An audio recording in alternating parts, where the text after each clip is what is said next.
Welcome aboard the safest airline in Africa.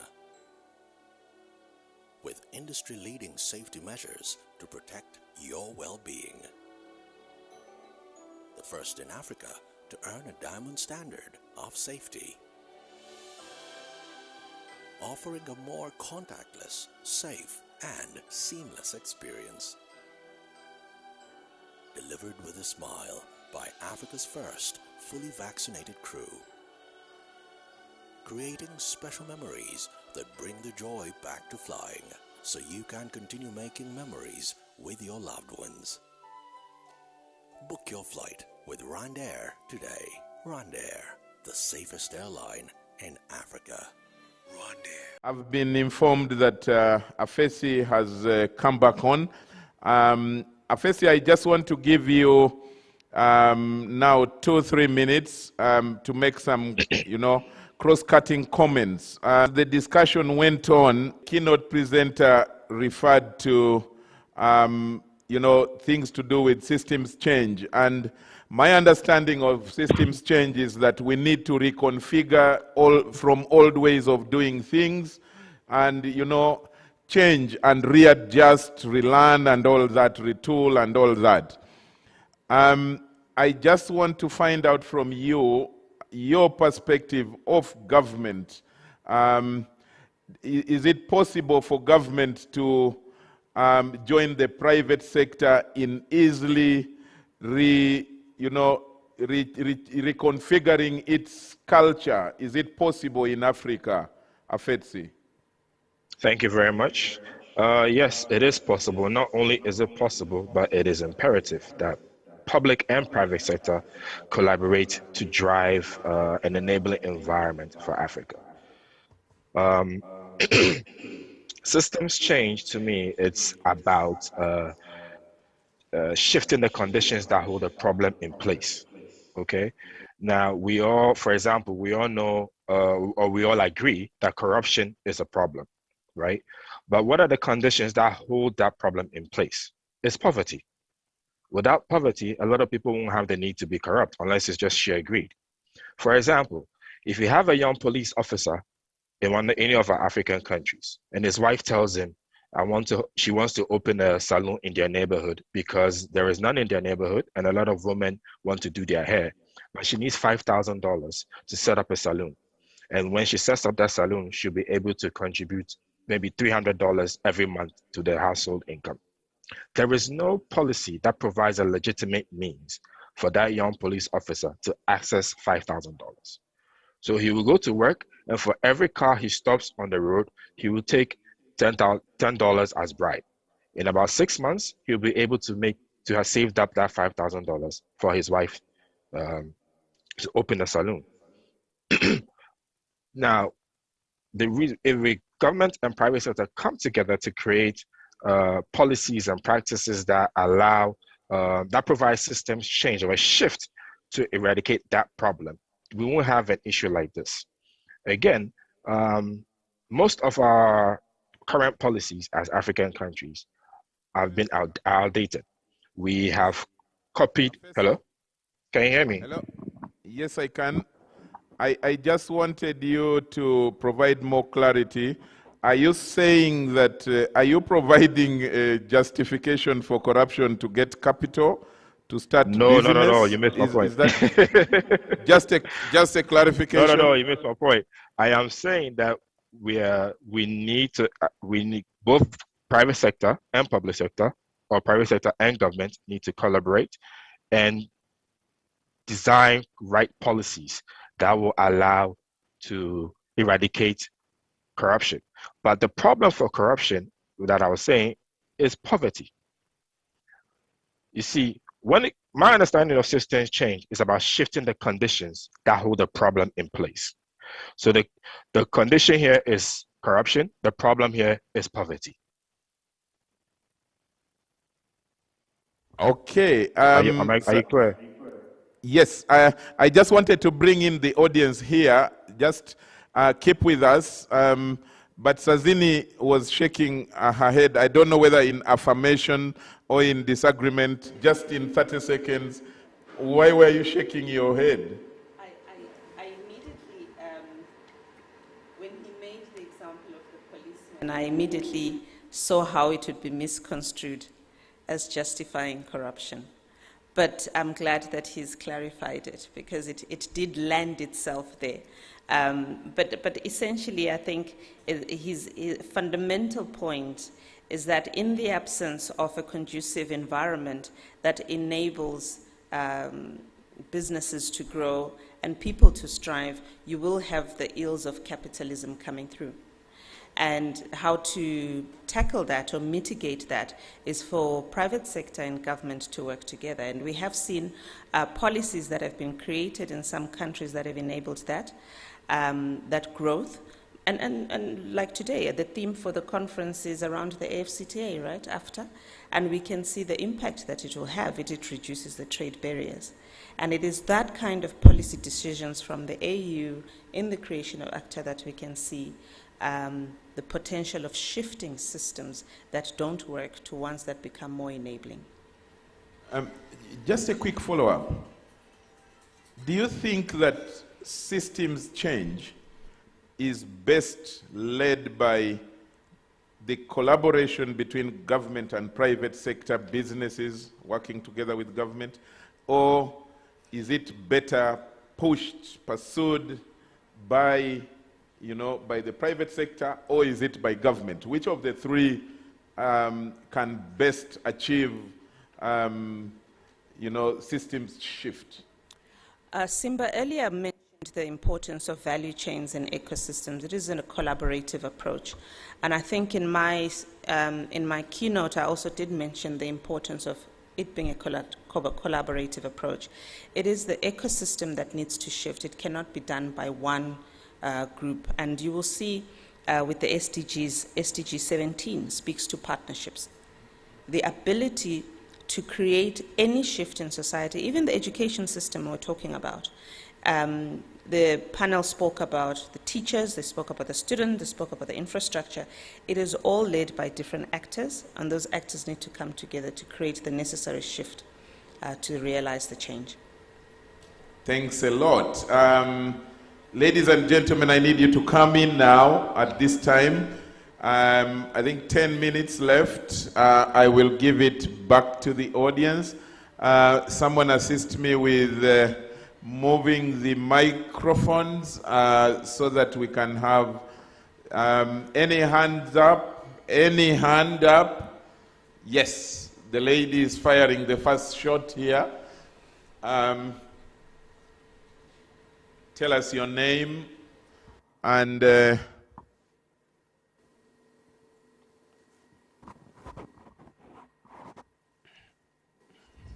tell us your name, and don't mind boasting about your organization that you work for, like the ladies of the insurance did earlier. Good afternoon, everybody. My name is Florence Nagawa. I'm the Executive Director of VANEX. VANEX is the Association of Vanilla Exporters of Uganda. Thank you, Madam, for that passionate presentation about shared value. I've listened intently. I just want to contribute and ignite thinking in the audience about some of your submission. Your topic has been very passionate about the systemic change. In 1 minute, remember? Oh, okay. Yes, I'm giving you 1 minute. The rest I will give 30 seconds each. Okay. Your passionate presentation or keynote speech has been about the shared value. And in my mind, I was wondering, are Africa SMEs ready to make this shift? I'm not talking at the macro level, I'm talking at the micro level, because at the conclusion of your speech, you talked about business leaders taking a paradigm shift to really embrace this mode of doing business.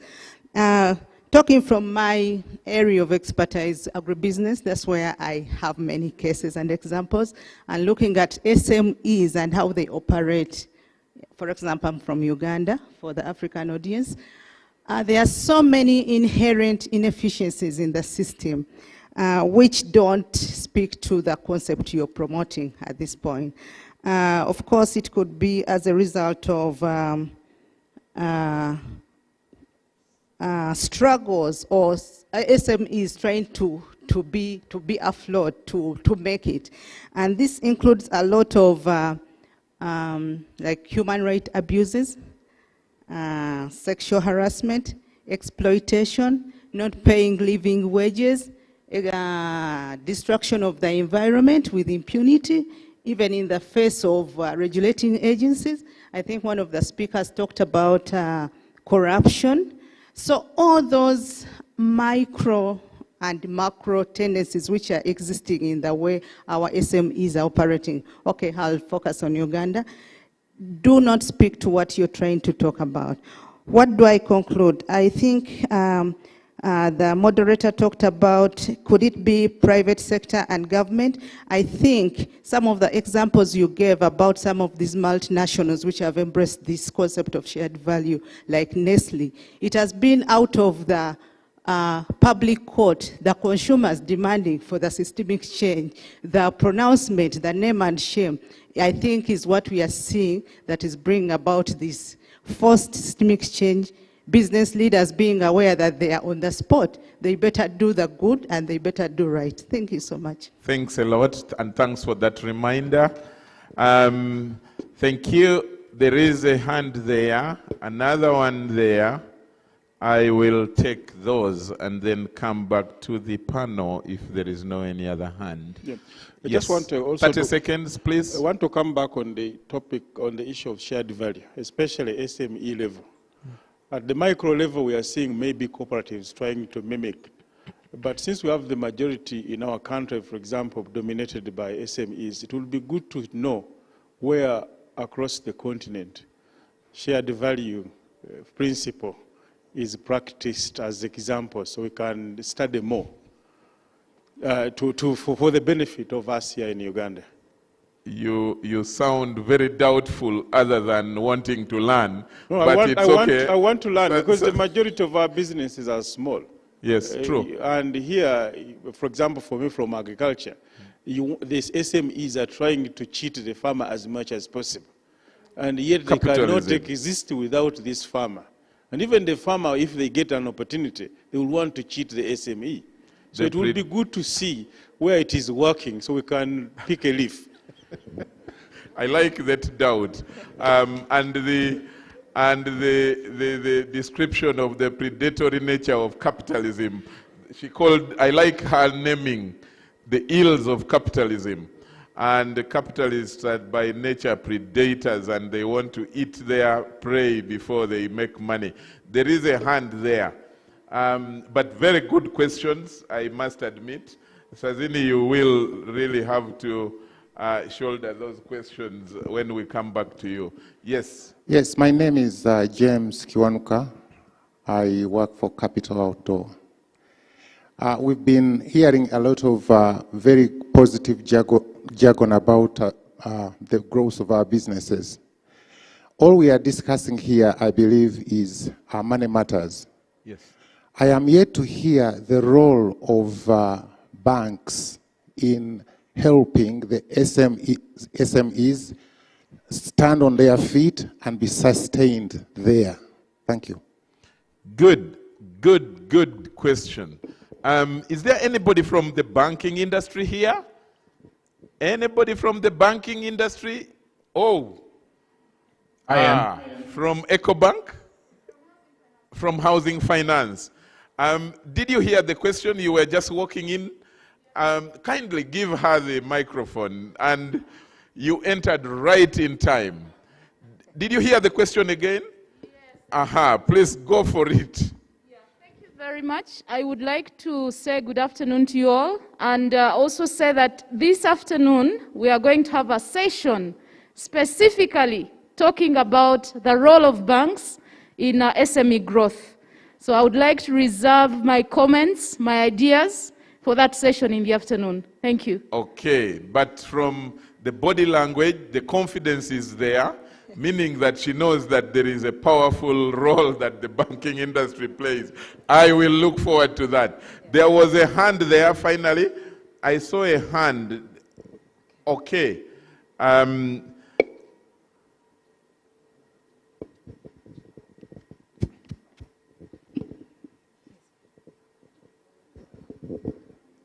Yes, my name is Ali Twaha, and I work with New Vision.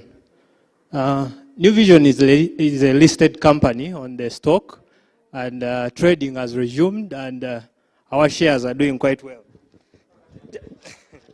Just a quick one. Yes. You didn't finish the statement. They are doing quite. They are doing well. Yes. Good. Congratulations. Thank you. Just one. Alphonse, sorry if I don't pronounce your name correctly, Alphonse talked of more collaboration, to help SMEs. And mine is really from the EC perspective, where we experts have done all the hard work and policies are at that level at the EC.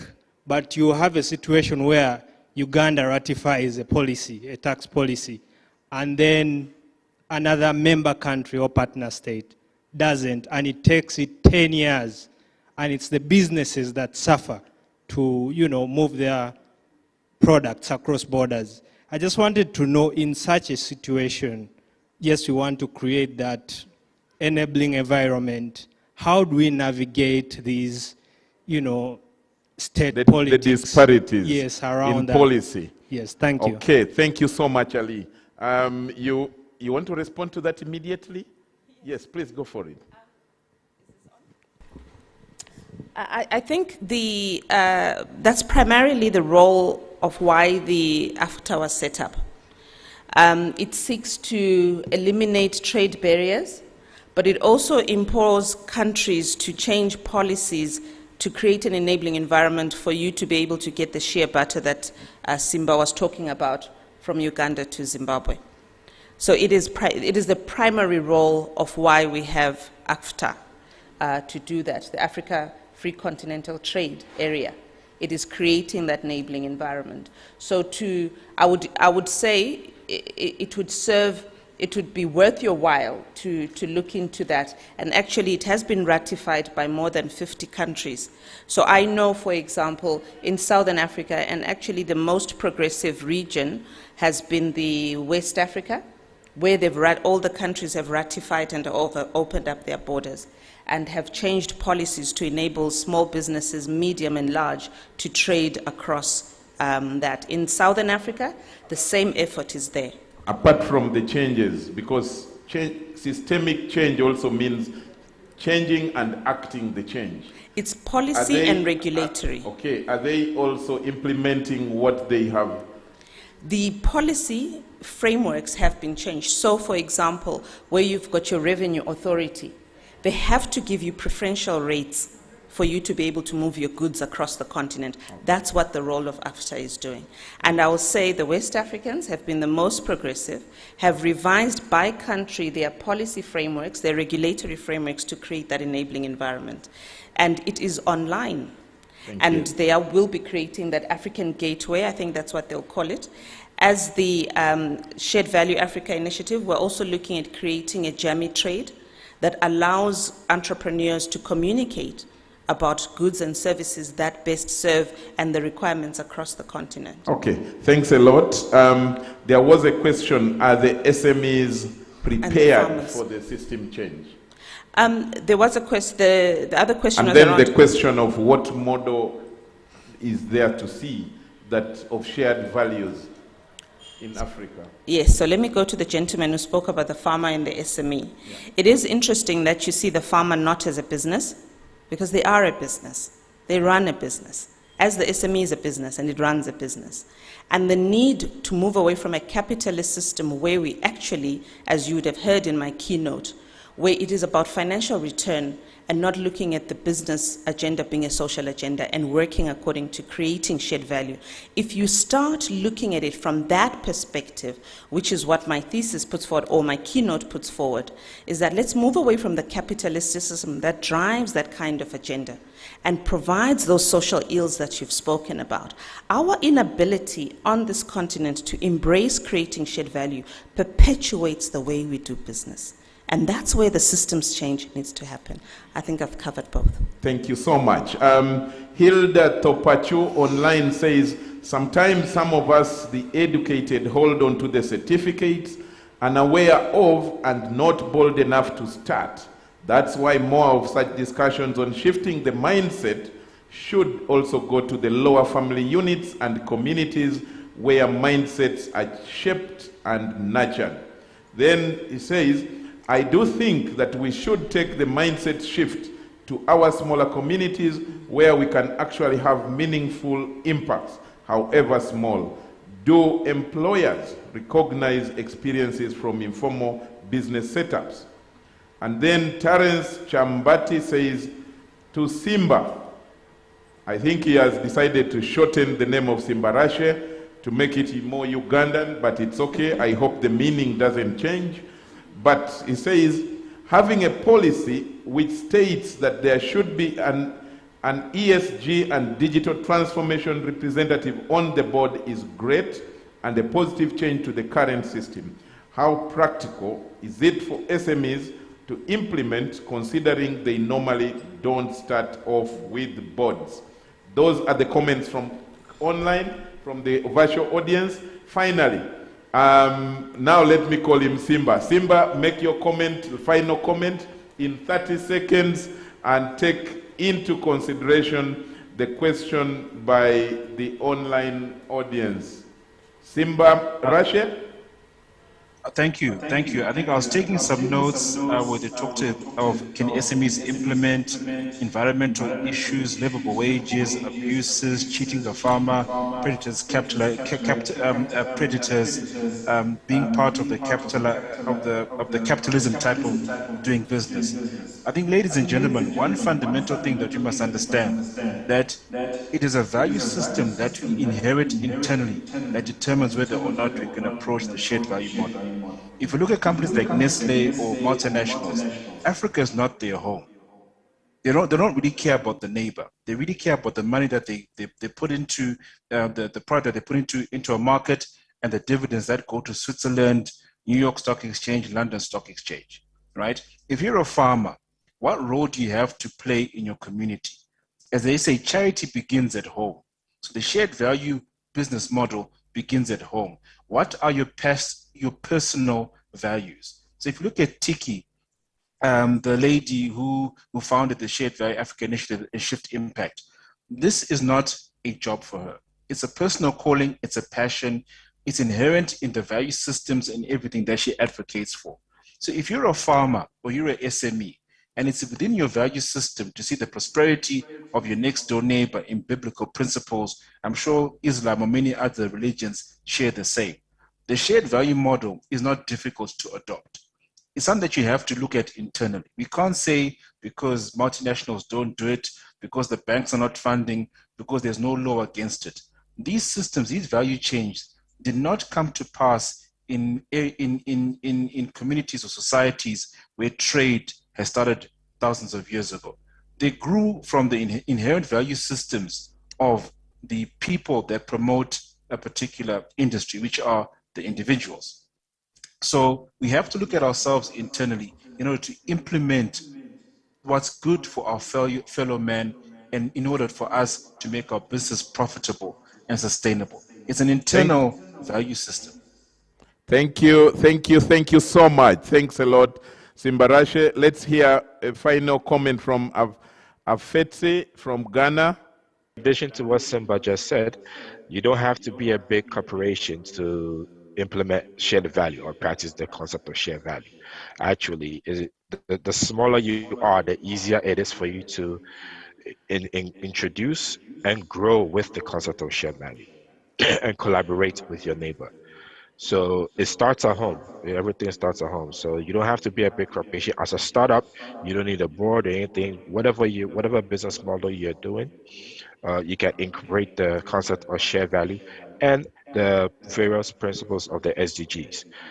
Across your business model, you find that there may be an element of one of the SDG models in your business value. You just have to identify it and grow it and deliberately drive it. Thank you. Thank you very much. Sazini, I'll give the very final one to you in 1 minute. Can you hear me? Yes. I think for me it's a simple call to action for the SMEs and everyone in the room. The choice is yours. Do you continue in the capitalist system, dog eat dog? What we advocate for is time to create shared value. Doing good is good business. Brilliant. Doing good is good business. Thank you very much. Let's put our hands together once again for Sazini Mojapelo from South Africa. She gave the keynote presentation. Also join me in thanking Simbarashe Muhiriro from Zimbabwe and Afetsi Aunor from Ghana. And that was the discussion on system change and prosperity for all. Is your go-to website for exclusive content with in-depth stories, analysis, and detailed coverage. Sign up with these quick and easy steps. Visit www.monitor.co.ug. Sign up for free for a limited period of time with either Facebook or Google. Or you can enter your email address, password, followed by your phone number. Click Sign Up. You are now a registered user. Your privacy will be protected when you share information with us. This registration is part of our effort to understand our audiences and make better business decisions to serve you better. For any queries, please contact us on 0312 301 230 or email us at customercareug@ug.nationmedia.com. Monitor, powered by Nation. Terms and conditions apply. Welcome to Nobel.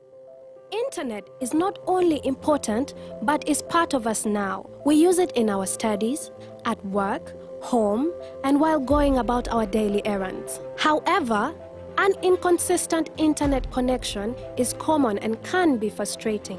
But the good news is, we are here to the rescue. At Rock Telkom, we strive to promote integrity, dependability, innovation, customer service, and open-mindedness. Visit our website www.rocktelcom.co.ug for more information. Rock Telkom. Rock Telkom is licensed by the Uganda Communications Commission.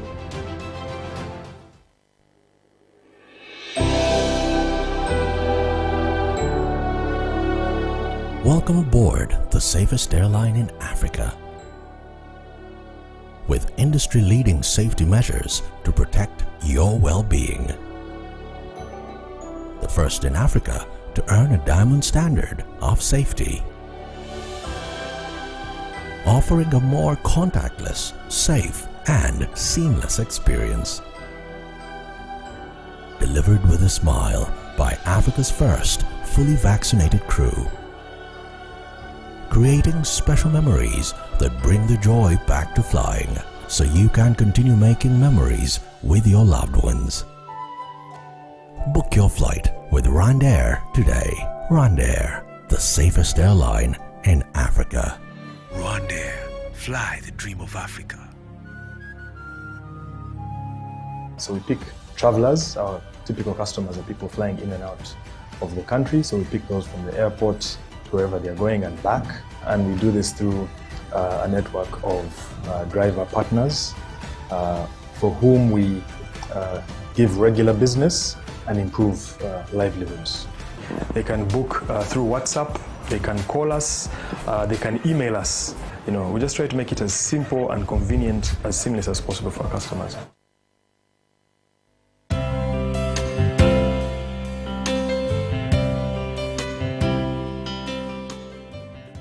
What is creating shared value all about?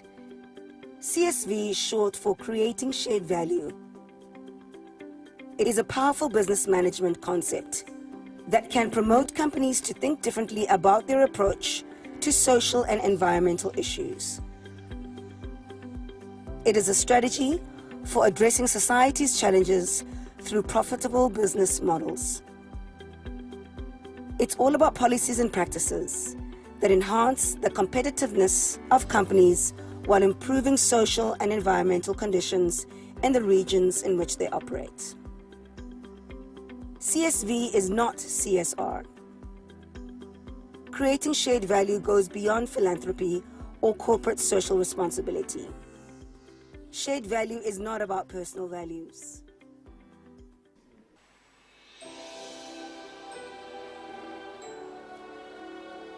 Welcome aboard the safest airline in Africa.